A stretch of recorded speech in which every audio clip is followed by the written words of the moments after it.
CMR shopping mall మన BHEL circle లో మార్చి 20న energetic star Ram Pothineni గారిచే గొప్ప ప్రారంభం.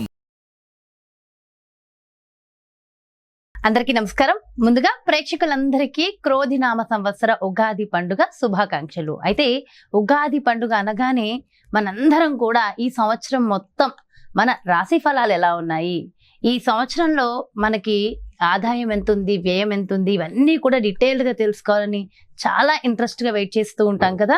అయితే ఈ ఉగాది రాశి ఫలాలు మనకి డీటెయిల్డ్గా ఇన్ఫర్మేషన్ ఇవ్వడం కోసం మనతో ఉన్నారు ప్రముఖ జ్యోతిష్య వాస్తు పండితులు, జ్యోతిష్య వాస్తు శిక్షణ నిపుణులు, ప్రముఖ ఆధ్యాత్మికవేత్త, లలిత ఉపాసకులు బ్రహ్మశ్రీ నానాజీ పట్నాయక్ గురువు గారు. మరి పూర్తి వివరాలు గురువుగారు వాటిలో అడిగి తెలుసుకుందాం. నమస్కారం గురుగారు. శ్రీమాత్రే నమః. గురుగారు, మరి ఈ క్రోధినామ సంవత్సరంలో కన్యా రాశి వారికి ఆదాయం ఎలా ఉంది, వ్యయం ఎలా ఉంది, రాజపూజ్యం, అవమానం డీటెయిల్డ్ గా వివరించండి గురుగారు. అలాగే అమ్మా, ఇక్కడ పంచాంగం కనుక తీసుకుంటే ఉగాది సంవత్సర పంచాంగంలో మనం చూసుకునేది ఆదాయం వ్యయం కన్యా రాశి వారికి 5-5గా ఉంది. అంటే 5 లక్షలు సంపాదిస్తే 5 లక్షలు ఖర్చుగా చూపిస్తుంది, అంటే ఈక్వల్గా చూపిస్తుంది. మరి రాజ్యపూజ్యం అవమానం ఏమి ఇచ్చారు ఇక్కడ అని చెప్పి చూసుకున్నట్లయితే 5-2గా చూపిస్తుంది. అంటే మెచ్చుకునే వాళ్ళ సంఖ్య 5 అయితే మనల్ని ఒక చిన్న తప్పును కూడా ఎత్తి చూపించే వాళ్ళ సంఖ్య 2 ఉన్నారు, కాబట్టి ఇది పర్లేదు. కాకపోతే ఇక్కడ ఆదాయం పెంచుకోవాలి. అది 5-2 కాబట్టి నో ప్రాబ్లం. బట్ ఇక్కడ ఆదాయం పెంచుకోవాలి అంటే ఏం చేయాలి, అసలు ఎలా ఉంది గ్రహస్థితి అని చెప్పి చూసుకున్నట్లయితే వీళ్ళకి మే మాసం వరకు కూడా గురుబలం 2వ స్థానాన్ని చూస్తుంది. మే దాటితే గురుబలం పక్కకి వెళ్తుంది. అందుకని వీరు చేయవలసింది ఏమిటి, పక్కకి వెళ్ళినప్పటికీ కూడా ఇక్కడ గురువు శుక్రరాశుల్లోనే ఉంటాడు కాబట్టి మరీ అంత ఇబ్బంది ఉంటుందని ఏం కాదు. కాకపోతే వీళ్ళ నిర్ణయాలంటే ఎలాగా, కన్యారాశిలోనే కేతు సంచారం జరుగుతుంది ప్రజెంట్. కేతు ఏంటి, చిత్ర విచిత్ర గ్రహం అంటారు. సహజంగానే లగ్నం వారి కన్యారాశి వారికి మేనేజింగ్ స్కిల్స్ ఎక్కువగా ఉంటాయి, మేనేజ్ బాగా చేయగలుగుతారు. అలాంటిది కేతు వచ్చేసరికి వీళ్ళకే నేనేంటి సరిగ్గా మేనేజ్ చేయలేకపోతున్నాను ఏంటని ఒక చిన్న డౌట్స్ వస్తూ ఉంటాయి, ఒక వైరాగ్యం వస్తూ ఉంటుంది. అందుకని మీరు ఏం చేయాలి, గణపతి ఆరాధన కనుక చేసుకున్నట్లయితే అన్ని విధాలా బాగుంటుంది. అలాగే గురువు మారినందుకు ఒక బెనిఫిట్ కూడా ఇస్తాడు. ఏమిటది అంటే మధ్యవర్తిత్వం ద్వారా కొంత లాభం ఇస్తాడు. అంటే భూమిలో ఏదైనా కమిషన్, ఏదైనా ల్యాండ్ ఎవరికైనా చూపించడం ద్వారా, బ్రోకరైజేషన్ ద్వారా, వీటి ద్వారా డబ్బులు ఇస్తాడు ఇక్కడ గురువు కనుక చూసుకున్నట్లయితే. అలాగే ఈ సప్తమ స్థానంలో రాహు ఉన్నందుకు, ఎందుకంటే మేజర్ ప్లానెట్స్ ఇవే, సప్తమంలో రాహు, లగ్నంలో కేతు, 6లో శని, మనకి భాగ్యస్థానంలో కూర్చున్న గురువు, సప్తమ రాహు ఉన్నందుకు వీరు ఈ సంవత్సరం వివాహ ప్రయత్నాలు ఏవైతే ఉంటాయో విదేశీ వివాహం అంటే విదేశీ సంబంధాలు వెతుక్కోవడమే మంచిది. కాకపోతే ఇంకా క్రోధినామ సంవత్సరం రాకముందే మే అంటే మనకి ఇంకా ముందుగానే రిలీజ్ అవుతుంది కాబట్టి మార్చ్ అండ్ ఏప్రిల్ మాసాల్లో కొంచెం బుధుడు అక్కడ సంచరిస్తాడు, నీచబడ్డ బుధుడు. కాబట్టి మార్చ్ ఏప్రిల్ మాసాల్లో బంధువర్గంలో వివాహ సంబంధించిన ఏమైనా కుదుర్చుకునేటప్పుడు మాత్రం జాగ్రత్తగా ఉండాలి.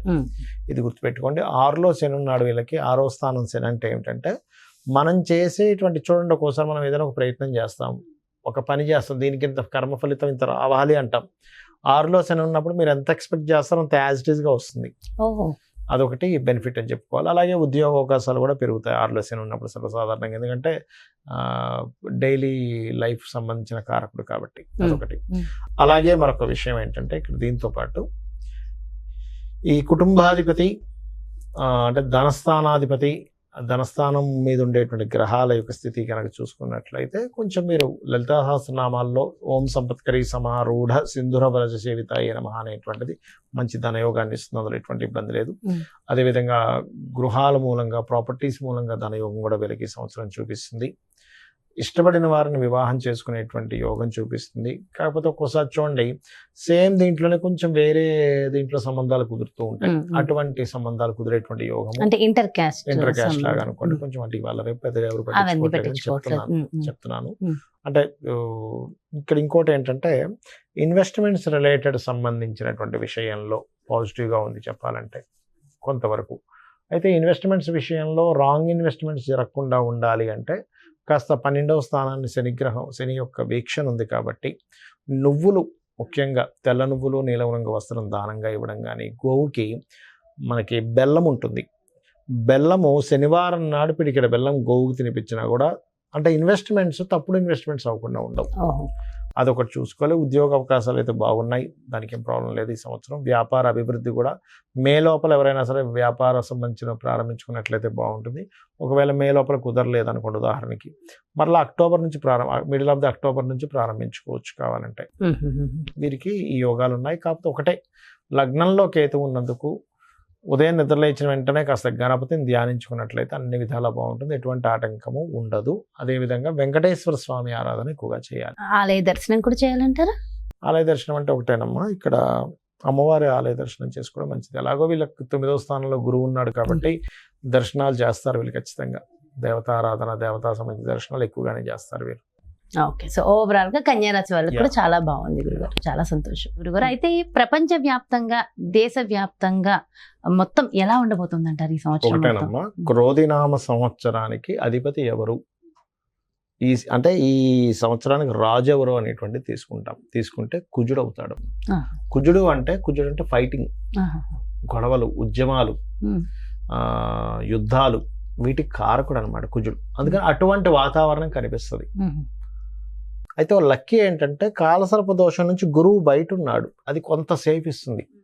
బట్ ఏదైనా కానీ కొంచెం యుద్ధ సంబంధంగా, అంటే రాజులకి ఇప్పుడు చూడండి అప్పటిదాకా అక్కర్లేదు, మనకి ఫిబ్రవరి నుంచే స్టార్ట్ అయింది దాని ప్రభావం. ఎందుకంటే ఈ రవి మనం జనవరిలో మనం చెప్పుకున్నప్పుడు కూడా చెప్పుకున్నాం, కొంచెం ఈ సమయంలో కొంచెం ఈ బాంబు పేలుళ్ళని, లేకపోతే ఈ గొడవలని, కొంచెం ఈ యుద్ధ నౌకల్ని ట్రాప్ చేయడం అని, లేకపోతే అంటే నౌకా దళాల మీద, లేకపోతే నౌకల మీద, అంటే జలరాశుల్లో కుజుడు శని ఉన్నారు కాబట్టి నౌకల మీద అంటే దాడి చేయడం, దాన్ని హైజాక్ చేయడం లాంటివి ఉంటాయని చెప్పుకున్నాం లాస్ట్ మాట్లాడినవి జరిగింది ఈ మధ్య అంతా కూడా.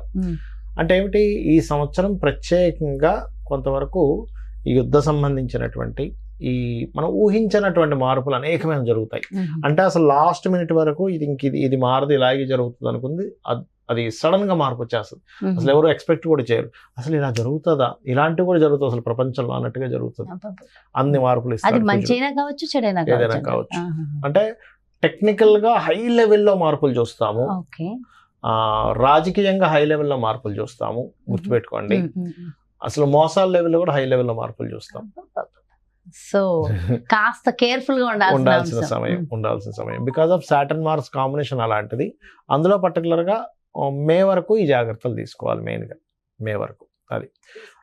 అదొకటి. ఇక మిగతా అంశాలు కనుక చూసుకుంటే కనుక, అంటే వీళ్ళు మరి ఇప్పుడు ఈ యుద్ధ సంబంధించిన ఇవన్నీ అనుకున్నాం కదా, మరి రకరకాల దేశాల్లో మన ఇండియన్స్ ఉంటారు, అందరూ కూడా మనుషులే కాబట్టి వీళ్ళెవరూ కూడా ఇబ్బంది పడకుండా ఉండాలి అంటే ఒకటే గుర్తుపెట్టుకోండి, కాలభైరవ అష్టకము, కాళికాదేవి యొక్క స్తోత్రాలు, కాలభైరవ అష్టకం కానీ, నృసింహస్వామి యొక్క స్తోత్ర పఠనం చేయడం కానీ, ఆంజనేయ స్వామి యొక్క ఆరాధన చేయడం కానీ, ఇవి గనక చేయగలిగితే, లేదా మీకు దగ్గరలో గోశాల ఉంది, గోవులకు కాస్త బెల్లము, అదేవిధంగా నువ్వులు కాదు సారీ బెల్లము మరియు క్యారెట్లు, నువ్వులు తినిపించకూడదు, పొరపాటు నువ్వులు అన్నాను, నువ్వులు అస్సలు తినిపించకూడదు, బెల్లము క్యారెట్స్ తినిపించాలి. నువ్వులు దానం మాత్రమే ఇవ్వాలి. చాలామంది అంటుంటారు, ఏమంటే నువ్వులు మేము తినిపించాలా అని అడుగుతూ ఉంటారు, ఏది పురోహితుడు తీసుకోవట్లేదని. ఎందుకంటే అమ్మ అది ఏదైనా మనకి ప్రెగ్నెన్సీతో ఉందనుకోండి, దాని ప్రెగ్నెన్సీ ఇచ్చినవ్వడం వల్ల మరింత దోషం ఏర్పడుతుంది. కాబట్టి ఇది జాగ్రత్త తీసుకోవాలి. సో కాబట్టి ఈ జాగ్రత్తలు తీసుకుంటే సరిపోతుంది. ఇదంతా ఓవరాల్ గా సామూహికంగా కూడా చేయడం వల్ల ప్రపంచానికి ఇంకొంచెం మంచి జరుగుతుంది కదా గురుగారు. ఇవే కాకుండా ఇంకేమైనా జాగ్రత్తలు తీసుకోవాల్సిన అవసరం ఉంటుందంటారా? జాగ్రత్తలు అంటే ఏం లేదమ్మా, ఒకటి గుర్తుపెట్టుకోండి, నేను చెప్పేది ఒకటే, మనకి ఎప్పుడైనా సరే గ్రహస్థితిలో ఎలాగున్నా, అంటే మన జాతకం ఎలా ఉంది, వాస్తు ఎలా ఉంది, ఇవన్నీ ఎలాగున్నా, నేను చెప్పేది ఒకటే, అమ్మవారిని గనక మనం ఆశ్రయించినట్లయితే ఇవన్నీ కూడా పక్కకు పోతాయి. అయితే మరి ఈ శాస్త్రం ఎందుకు ఇచ్చింది అమ్మవారు?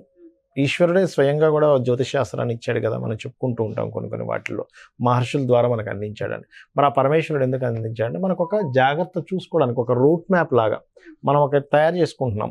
ఏది, ఏ రూట్లో ఎక్కడ ట్రాఫిక్ ఉంది, ఎక్కడ ఏది ఉంది అన్ని తెలుసుకుని దాన్ని బట్టి వెళ్తున్నాం కదా. అలాగే మనకు భగవంతుడే ఈ యొక్క జ్యోతిష్ శాస్త్రాన్ని అందించాడు. దీనివల్ల ఏమిటి, మనం మన జన్మజాతకం కూడా చూసుకోవాలి. అంటే మన జన్మజాతకంలో లగ్నబలం ఎలా ఉంది, ధనం ఏ మార్గంలో వెళ్తే మనకు ధనం సంపాదిస్తాము, ఏ రకంగా ప్రయత్నిస్తే మన ప్రయత్నాలు సఫలీకృతం అవుతాయి, ఏ దిశలో ఉంటే మనకి బాగుంటుంది, సంతాన అభివృద్ధి ఎందుకు అవ్వట్లేదు, వివాహం ఎందుకు అవ్వట్లేదు, మన జన్మజాతకంలో ఉంటుంది. అంటే ఏ సమయంలో వివాహం చేసుకుంటే బాగుంటుంది, అదేవిధంగా మనకి ఏ వృత్తుల్లో బాగుంటుంది, ఏ వ్యాపారాల్లో బాగుంటుంది, ఎందులో ఎప్పుడు ఇన్వెస్ట్మెంట్ చేస్తే మంచిది, ఎప్పుడు ఇన్వెస్ట్మెంట్ చేయకూడదు అనేటువంటి అన్ని విషయాలు ఉంటాయి. మీకు అనిపిస్తుంది మరి ఇవి అన్నీ మన జన్మజాతకంలో ఉంటాయి, మనం మరి ఈ గోచార ఫలితాలు ఇవన్నీ ఎందుకు చెప్పుకుంటున్నాం అంటే ఒకటే గుర్తుపెట్టుకోండి అమ్మా. ఇప్పుడు మీరు షూటింగ్కి వచ్చారు కదా, నార్మల్గా మీ ఇంటి నుంచి ఇక్కడ 40 నిమిషాలు అనుకోండి కార్లో రావడానికి, అదే ట్రాఫిక్ జామ్ అయితే గంట కూడా కదా. అంటే ఏమిటి, గంటలోనో 40 నిమిషాల్లోనో వస్తాననేది మీరు ఏం చెప్తారు, గంటన్నర పడుతుందండి అంటారు. అంటే మీ కారు మీరు మీ డ్రైవర్ కానివ్వండి, మీరు ఓన్గా డ్రైవ్ చేసుకున్నా మీ కారు అదే రోడ్ అయినా కూడా మరి ట్రాఫిక్ ఉన్నప్పుడేమో ఎక్కువ టైం పడుతుంది, ట్రాఫిక్ లేనప్పుడు హాఫ్ అన్ అవర్లో రాగలుగుతున్నారు. అంటే దాని అర్థం ఏమిటి, సమయం బయట ఉండే వాతావరణం కూడా మనకు సహకరిస్తేనే మనం సమయానికి వెళ్ళగలం. అలాగే గోచారం అనేటువంటిది ఏంటంటే ఇప్పుడున్న గ్రహస్థితి, ఇప్పుడుండే గ్రహస్థితి ఏ విధంగా ఉంది, పరిస్థితులు ఎలా ఉన్నాయి అనేది చెప్పేదే గోచారం. సో ఈ సంవత్సరం ఈ విషయాలు ఇలా ఉంది కాబట్టి నువ్వు ఈ రెమెడీ చేసుకో, నీ జన్మజాతకం కూడా చూసుకో, ఈ రెండు కలుపుకో. జ్యోతిష్య పండితులు ఉన్నదే అందుకు. ఇంకోటి ఏంటి, నేను ఒకటే చెప్తా, నా జాతకం ఎలా ఉంది, నా దశ ఎలా ఉంది, పాడైపోయింది, ఏం పెట్టుకోకండి, అమ్మవారిని నమ్ముకోండి, అమ్మవారు అంతా దారి చూపిస్తుంది మనకి. ఎలా ఉన్న జాతకం ఎలా ఉన్నా అమ్మవారు చూపిస్తుంది. ప్రధానం అంటారు. అమ్మని చేయి పట్టుకుంటే తిండి కొదవ ఎలా ఉండదో, అమ్మవారిని పట్టుకుంటే వాడికి దేనికి కొదవ ఉండదు. ఎంతో చక్కగా చెప్పారు గురుగారు. అంటే ఎంతో ఒక ధైర్యం, ఒక మోటివేషన్ అంతే కదా. అమ్మని పట్టుకున్న వాడికి తిండి కొదవ ఉంటుందా? ఏమి ఉండదు, అమ్మాయి చూసుకుంటుందండి. అలాంటిది అమ్మవారిని పట్టుకుంటే దేనికి కొదవ ఉంటుంది చెప్పండి. ఎంతో చక్కగా, ఎంతో చక్కటి ధైర్యాన్ని, స్థైర్యాన్ని అందించారు. థ్యాంక్ యూ సో మచ్ గురువు గారు. నమస్కారం. శ్రీమాత్రే నమః. సో చూసారు కదండి, మరి ఇది క్రోధినామ సంవత్సరంలో మీ యొక్క రాశి యొక్క ఫలితాలు పూర్తిగా ఎంతో చక్కగా వివరించారు కదా గురువు గారు. మరో చక్కటి ప్రత్యేకమైన కార్యక్రమంతో మళ్ళీ మీ ముందుకు వచ్చేస్తాను. మరి అదేవిధంగా మీ యొక్క జాతకానికి సంబంధించి కానీ, లేదంటే మీ ఇంటి వ్యాపార వాస్తుకు సంబంధించి కానీ గురువు గారిని సంప్రదించాలి, అపాయింట్మెంట్ కావాలి అనుకుంటే క్రింద డిస్ప్లే అవుతున్నటువంటి నెంబర్స్ కి కాల్ చేయండి. నమస్కారం. సుమన్ టీవీలో మీ పర్సనల్ అండ్ బిజినెస్ ప్రమోషన్స్ కోసం కింది నెంబర్కి కాంటాక్ట్ చేయండి.